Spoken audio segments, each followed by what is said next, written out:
Welcome back, everyone. For today's video, we are going to be taking a look at the Julius Baer Generations Cup. Now, Magnus Carlsen, the former world chess champion, has been steamrolling through the field so far. He had a very, very impressive win yesterday against the 2018 runner-up Fabiano Caruana. But today marks a different occasion because Magnus is paired against Alireza Firouzja, the talented Iranian junior who transferred to France a couple of years ago. So, Alireza is a player who's not played a lot in recent times, kind of unclear whether he lost some motivation, whether he's trying to focus on school, maybe fashion design. A little bit unclear what his intentions are, but at any rate, he remains a very formidable opponent and someone that a lot of people feel might be a potential successor to Magnus down the road. So let's jump right into the action. So, same format as always. The players are playing a 15-minute with a 10-second increment format. Best of 4 games. If it's tied 2-2, we will have the classic Armageddon. So, game number 1, Magnus with the white pieces. We get the move e4. Alireza plays c5. Now, Alireza does normally play e5, trying to be more solid, but I suspect that Alireza, seeing Magnus's form, he figures it's better to try and play on the edge, be aggressive, and see if you can sort of go after him. It's also worth pointing out that yesterday, Magnus Carlsen played the Alpine Sicilian in a situation where he only needed a draw against Fabiano Caruana. He also played it against D. Gukesh when he needed a draw in the FIDE World Cup. So because of that, I suspect that Alireza was expecting the Alpine and he was ready for it. Magnus instead decides to go right into the classic open Sicilian, and we get the Najdorf system with a6 and d6 and knight f6. So here Magnus plays rook g1, a very interesting move. White wants to try and push the p on the king side here with g4, g5, maybe h4, f4, and so forth. At any rate, it's a line that I first saw, I want to say all the way back in 1998 or 1999. I forget which chess book I saw it in. It might have been Informant, something along those lines. Now, it is considered a move that's playable, but there are some drawbacks. Now, first and foremost, the biggest drawback is because you've moved the rook, you lose the flexibility to castle the king to the king side. The only option you have is to try and castle to the queen side here. But in return, you're assuming if you can push the pawns on the king side, you'll develop the bishop, bring out the queen, and castle the king to the queen side quite easily. So here, Alireza plays h5, an interesting move here, trying to stop white from being able to play g4. So we get bishop g5 from Magnus, and now Alireza plays knight bd7. We get bishop c4, putting the bishops on these very, very nice diagonals from c4 to f7 and g5 towards d8. Now we get g6 being played here by Alireza. Magnus goes queen d2. We get bishop g7 here. Now, apparently this is considered a blunder. I don't know why it's considered a blunder, but at any rate, it is.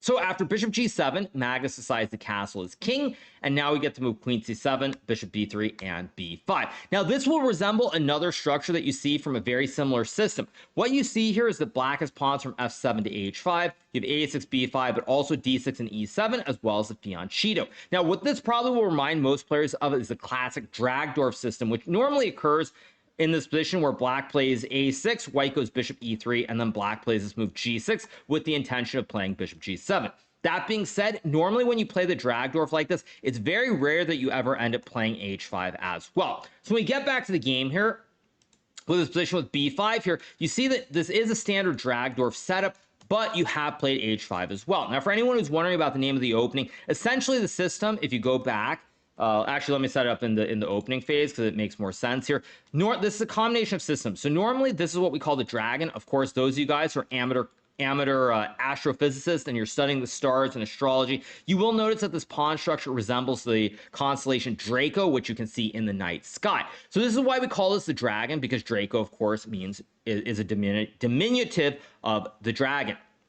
So in this position, the reason that we call this the Dragdorf is very simply because it's a combination of the dragon setup, but also the Najdorf setup as well. So instead of going d6 and a6 alone, you go d6, g6, and a6. So it's a simple way of saying it's a combination of a dragon and a Najdorf. Don't ask me what that's supposed to be. At any rate, back to the game, we get this position here. After b5, we get rook ge1 played by Magnus. And the big issue for black here is that white has a lot of control in the center. There are ideas like knight d5 or bishop d5. There's also f4 and e5, which is playable as well. And it's very difficult to play. Additionally, if you castle the king side, your king side is a little bit weaker. For example, say you got some position, just to illustrate the point. There's some position like this where white is very quickly trying to attack on the king side, and it's very difficult for black to play.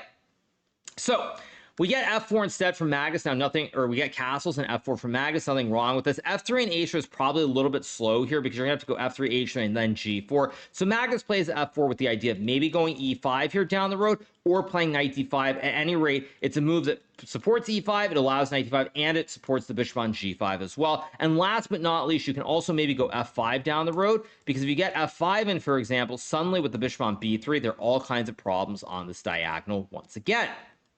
So we get knight c5 here from Alireza. Magnus decides to take on f6. It's worth pointing out that at this point, computer already thinks black is in a world of hurt here. After knight b6, maybe black is only a little bit worse after f5, but at any rate, I think in a human game here, it's too difficult already to play because white's moves are too easy here. White wants to play f5, e5, or something like knight to d5 down the road. So after knight c5, Magnus decides to take. Now, this is the best computer line, and the problem is that here, if black chooses to capture with the bishop, there's knight d5, forking the queen and the bishop, and let's just say you go queen d8 after takes. Now you no longer have that classic dragon bishop. You also have the double pawns, and you now have this weakness on d6. So if white plays, say, bishop d5, for example, if you ever move the rook, spaghetti-o, here come the forks. Same thing with rook a7. GG. And if you play bishop b7, let's just say white takes here and goes f5. Suddenly there are ideas like queen h6 here. Your king side is very, very weak. And if you play a move like g5, which is pretty ugly, white can go h4 here. If you take, queen h6 is probably going to win the game. If you play g4, same thing. And if you play like king g7, after a move like rook h1 here, actually rook h1 probably isn't best. White probably has something better here, like maybe takes or maybe g4 even, and it's just very, very bad. Actually, g4 is probably just winning, because after takes, you go rook g1, and black is in all kinds of trouble. Bad pawn structure, passive queen, passive rooks, simply no play in the position. So Alireza plays a logical move, which is e takes f6. Magnus now goes f5. Another very nice thematic move here, because what black would love to do down the road is get something like king b1, takes, and then play f5, opening up the scope for the bishop. Now, in this specific position, it's still quite bad, but this is a dream. You want to open up the diagonal for this dark square bishop, or what we call the dragon's bishop. So you want to open it, but when Magnus plays f5, now you can no longer push the pawn to open up the diagonal, which now means your bishop is simply a big pawn on g7. So Alireza plays king h7 here, which is dual purpose. First of all, if you play a normal move like bishop b7, white can maybe take on g6 here, and you can't recapture because of the pin. I guess you can take on b3, but for example, something like this, white is simply up a pawn and should be much better. And secondarily, when you go king h7, you intend to activate the bishop on this h6 c1 diagonal, because you can no longer activate it on this diagonal towards the pawn on b2. So after king h7, Magnus goes king b1. We now get bishop b7. King b1, of course, sidesteps the bishop h6 trick. So we get bishop b7, knight to d5 played by Magnus. Alireza decides to take the bishop here. He could have maybe tried to trade on d5, but after takes, and rook c8, for example, again, white probably has many ways to be much better. Probably something like, I don't know if FG or G4, even G4 here looks really, really bad, because after takes on G4, white can go queen E2, take on G4, and you're going to get murdered on the G file here, figuratively, of course, not literally, but at least in the game of chess, because after a move like knight D7, takes, knight E5, queen H3, bishop H6, white can take. If you take, there's a fork. If you take with the knight, there's now knight to F5, which will win the bishop on H6, and it's a complete disaster. So Alireza takes on b3. Magnus captures with the a pawn. Very good thematic move here, because what Magnus understands is you have the semi-bastion with the knight on d5, and if black ever takes on d5, like in the game, after white's able to take, you always have these jumps to c6, maybe e6 as well, and it's just very, very miserable to play for black. So we do get bishop d5. Magnus takes on g6 first. We get fg6, and after e takes d5, Alireza can almost resign here, because now the knight not only has the c6 square, but you also have the e6 square. And frankly, this knight is just so much better than this dark square bishop that I don't even know what you're supposed to do. In fact, if I were playing here, I might even just resign. That's how miserable it is to play.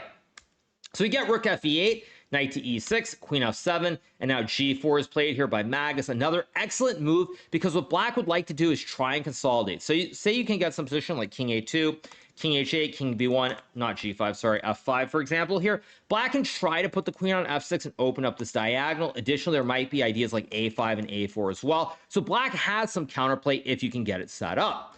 But the problem here is that when Magnus plays g4, you don't really have time, because you have to do something on your king side immediately.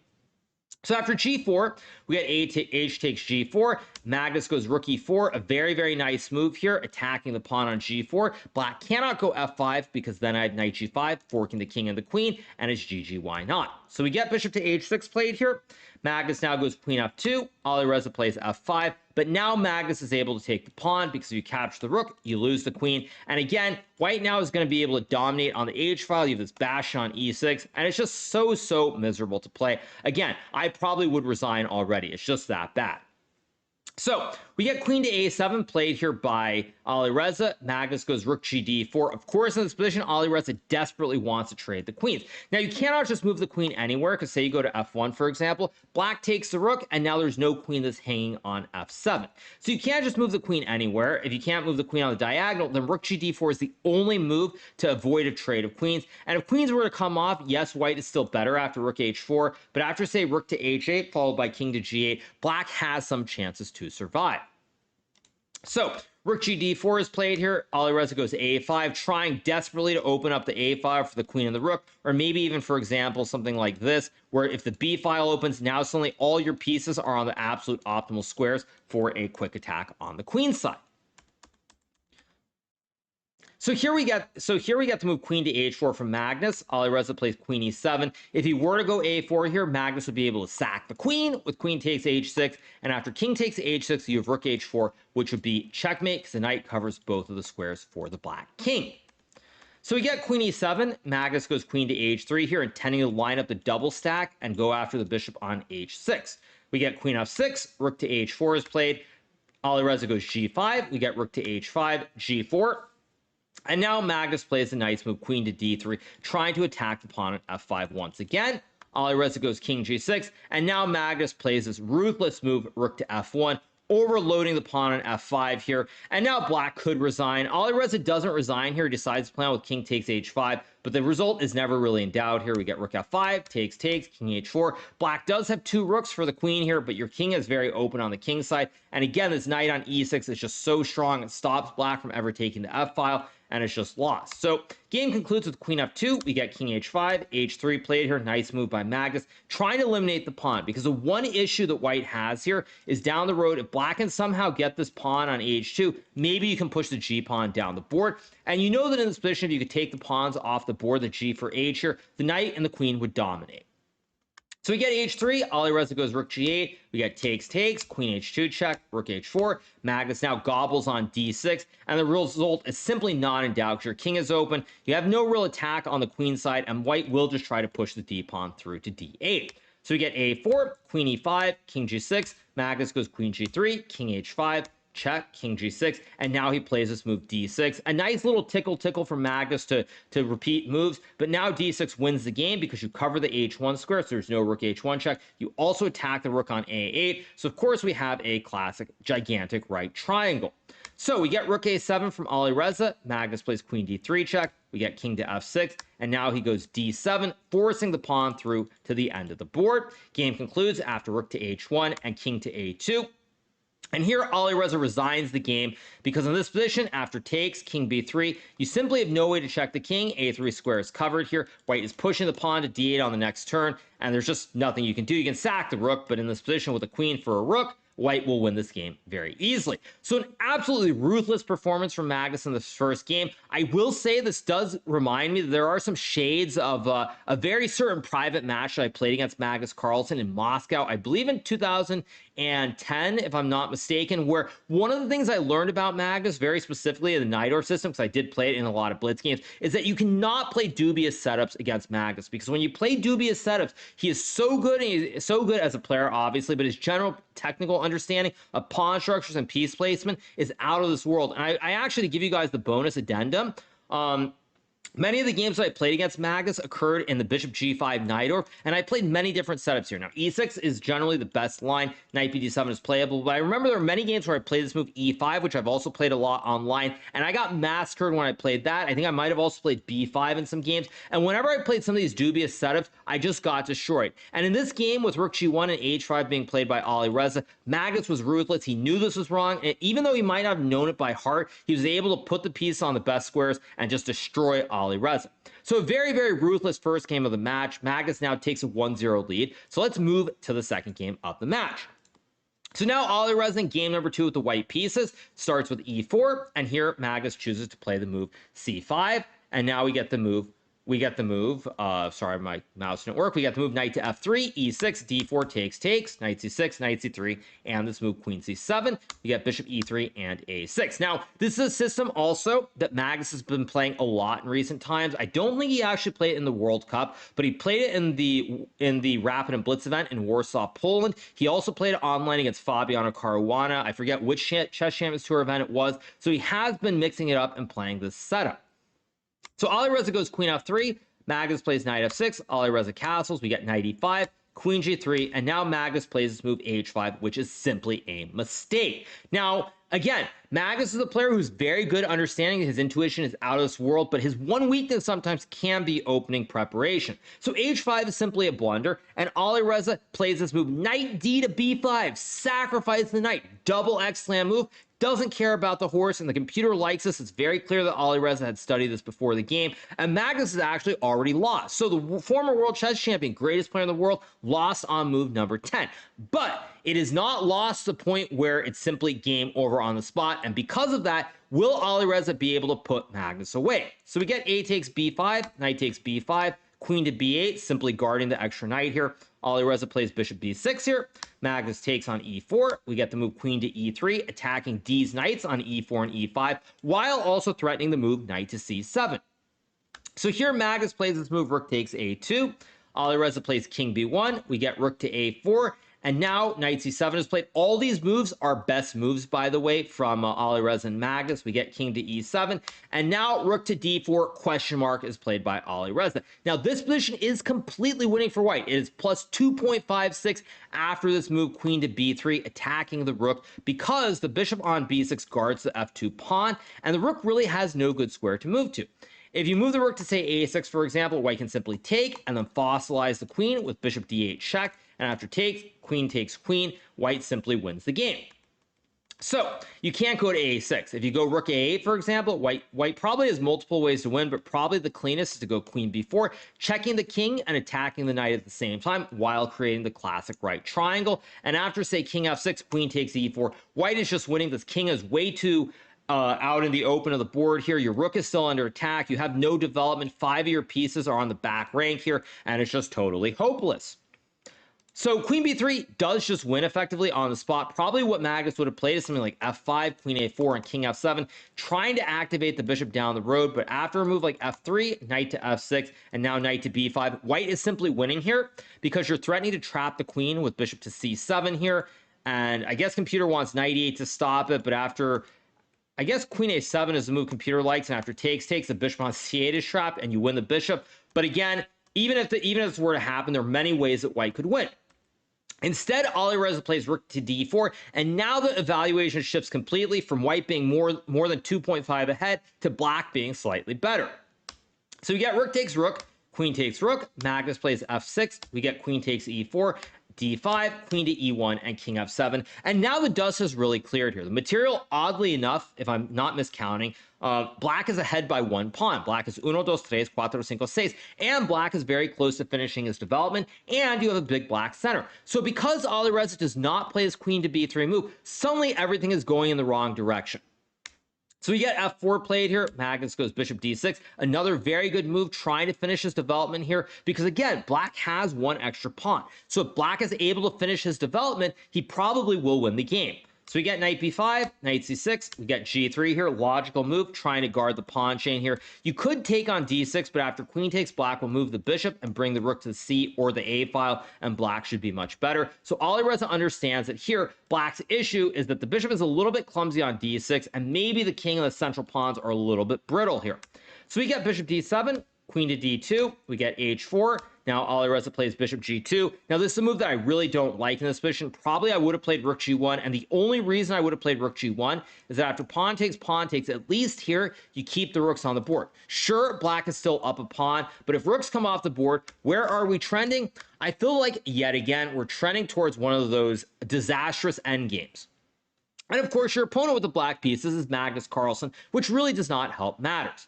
So we get bishop to b4. Alireza goes queen h2. We get knight to e7. Very nice move by Magnus, rerouting the knight to f5 or g6 potentially. It also guards his pawn on d5. So one reason I said the pawn structure might be a little bit brittle is, say you play a move like queen to c8. After f5, suddenly you have some issues here keeping your pawn chain intact.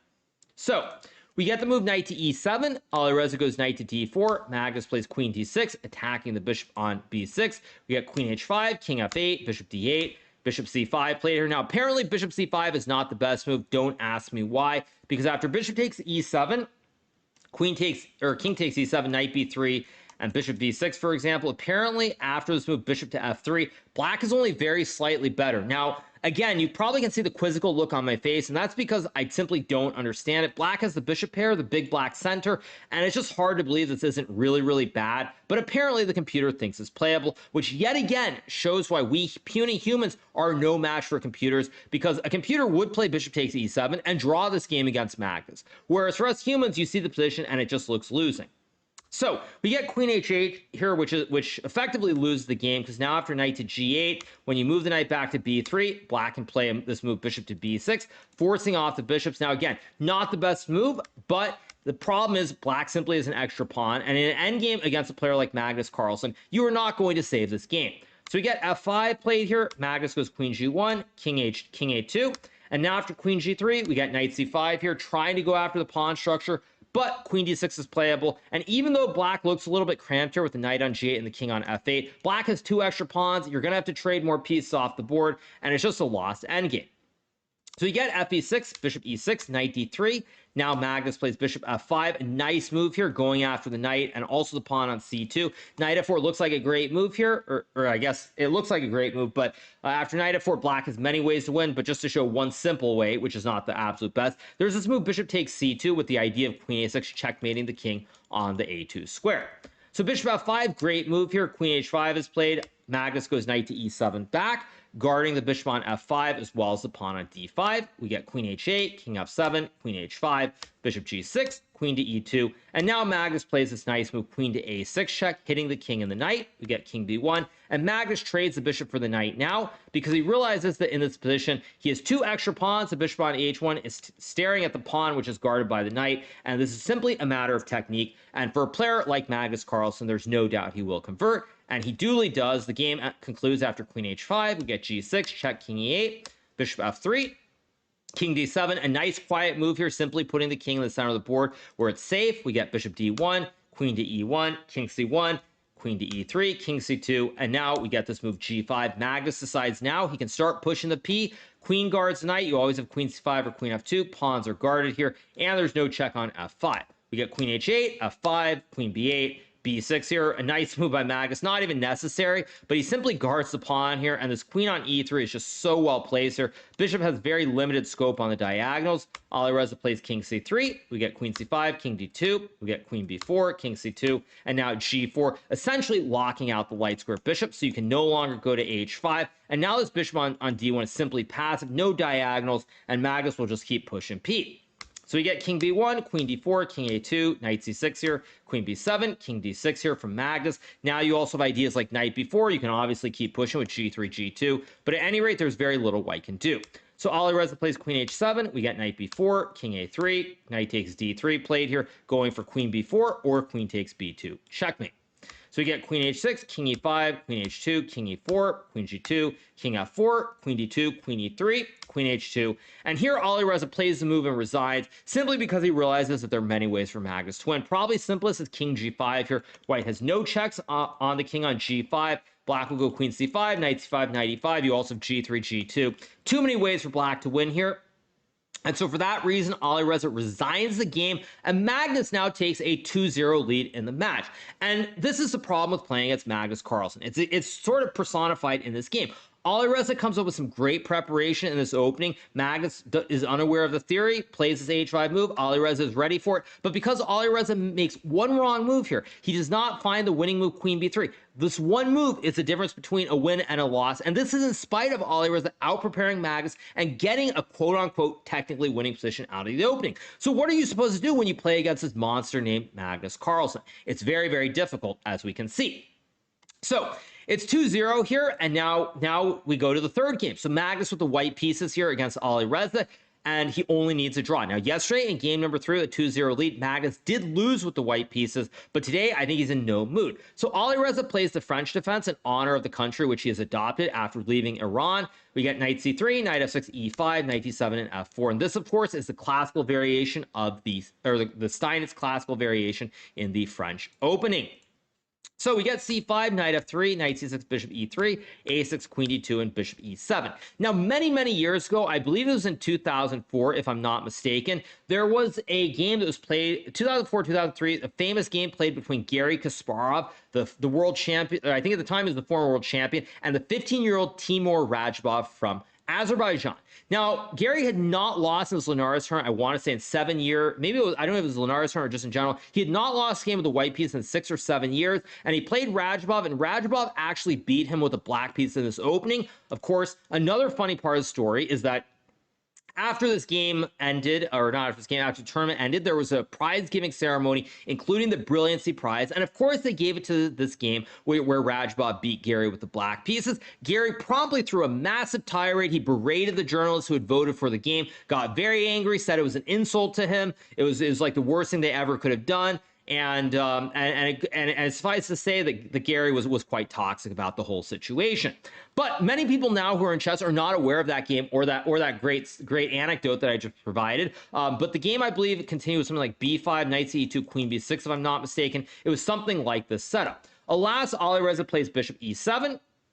Magnus goes bishop d3. We got c4 played here. Now, c4 is a move that I don't think Alireza would normally play, but in this situation, he has to win the game. If Alireza does not win this game, he is going to be playing in the loser's bracket. So, because anything goes, or you have to go all in, Alireza plays c4. We get bishop e2, and now he goes b5, building this. It's like a mini pyramid or chicken pizza, the pyramid that I saw in Mexico some years back. So we get b5. Magnus plays f5 here. Alireza goes knight b6. Now, f5, important move, by the way, because if you were to castle and black gets knight b6, now f5 is no longer playable because after takes, the knight guards the pawn on d5. So we get f5 here. Alireza plays knight b6. Magnus trades on e6, and he castles. And here, Alireza castles. Now, computer wants b4 first, but at any rate, the problem with this position is that black is unable to activate this light square bishop. You see these pawns. Black is taking a space on the queen side of the board. But unless black is able to get, let me just illustrate something, black is able to get something like this position, where you activate the bishop on this diagonal, it's going to be very hard to play, because even if we get to this position, for example, with the pawn on c3, something like this, you'll notice that here white has this nice pawn structure. Black has already traded off the f-pawns on e6, so there's no f6 here to attack the chain. So the only way to attack the chain is try and go a4 and a3, and maybe it's okay, but at any rate, white still should have a significant advantage. And you'll notice in a position like this, the bishop on a6 is very sad here, because you simply have no way to activate it. You'd have to go bishop b5, bishop e8, and bishop g6 down the road. Now, it's funny the computer thinks this is okay, but maybe here queen e1 is actually just much better, because after bishop b5, queen g3, white gets some quick attacking ideas on the king side. So in this position, here after castle, we get knight g5 from Magnus. Alireza goes queen e8. Magnus plays bishop g4. Nice move trying to attack the base of the pawn chain here on the e6 square. We get b4 played. Magnus goes knight e2, intending to potentially play knight f4 and put even more pressure on the pawn on e6. And the computer already thinks at this point that Magnus is completely winning. So you get rook f1, Alireza plays c3, logical move, desperately trying to get some play with knight c4, maybe put pressure on this bishop and or this knight on g5 here, if he can. Magnus takes, we get queen to g6 played here. Now, knight c4 is a move that could be played, but after queen to d3, white is threatening checkmate on h7. If you play queen g6, I can just trade and even potentially play bishop c1 here. And after takes, material is temporarily even here, but white has a big advantage after rook b1, because our idea is like knight to f4 here. You can later on take the pawn on c3, and just in general, it's a miserable position to play. So Alireza decides not to go for that, because of course he has to win the game. He plays queen g6. Magnus now plays h4, a nice move over protecting the knight on g5. And now there's really nothing Alireza can do to stop this move, knight to f4, forking the queen on g6 and the pawn on e6 as well. So Alireza goes knight c4, Magnus plays queen c1, Alireza takes on c3. Now we get knight to f4, the pawn supports the knight, and now the base of the chain is collapsing. In fact, both of these pawns might be collapsing on both the d5 and the e6 square here. So Alireza plays the move queen h6, and now we get knight g takes e6 from Magnus because he's protecting with the knight and the bishop. Alireza plays queen takes h4, and now Magnus plays another nasty move, knight takes pawn on d5 here, and these knights are really jumping. On first glance, you would think, well, black can take the bishop. But after knight takes e7, checking the king, knight takes knight, there's rook to f8, checkmate, and it's the same thing. If you go king h8, rook f8 would be the classic ice skater. King simply cannot move up the board. So after knight takes d5, the game is effectively over. There's really nothing much Alireza can do. He tries to struggle on with bishop to d7. Magnus now goes bishop f5. Not the absolute best move, but good enough. Simply making sure the queen can't capture the bishop and maybe spying both the bishop on d7 as well as his pawn on h7. So we get bishop a3, Magnus plays queen to e1. A nice move here from Magnus. It's not the absolute best move, but Magnus understands the situation. The most important thing when you're in such a situation is that you do not lose the game. You do not need to get those style points and win the game. It's like, for example, you're playing in the NBA and trying to, throw down the dunk when you're ahead by like 7 points with like 2.5 minutes left. If you try to throw down the slam dunk and you miss it, for example, somebody the other team gets the ball. I'm an old school guy, so I think back to Reggie Miller. Reggie Miller goes down the court, puts up some 3 balls. All of a sudden, the New York Knicks lose to Indiana Pacers, and you're very confused as to what happened. Now, obviously, the story doesn't quite work for anyone who's a basketball fan because Knicks, I believe, were up by 9, and they didn't have a slam dunk or a layup in that situation. But at any rate, that's beside the point. The point is, you do not go for style points. You make sure that you take any risk of losing the position out of the game. And of course, it doesn't hurt that even though queens come off the board, white is still much better here. So we get rook to b8. Magnus plays knight takes g7. Alireza plays king takes g7. We get bishop takes d7. Knight takes e3. Magnus takes with the knight. Again, not the absolute best move, but he doesn't need to win the game. We get knight takes d4 played here. And now Magnus goes knight to f5. Now, he has thrown away most of the advantage, but in the process, what he's done is we've reached an endgame where white still has an extra pawn, but we have opposite color bishops on the board with f5 and a3. So Magnus can never lose the game, and nobody cares. If he draws the game, who cares? He still wins the match, but you take any risk out of the game. So Alireza plays rook b2. Magnus goes rook to d1 here, trying to create the kebab with rook to d7 on the 7th rank.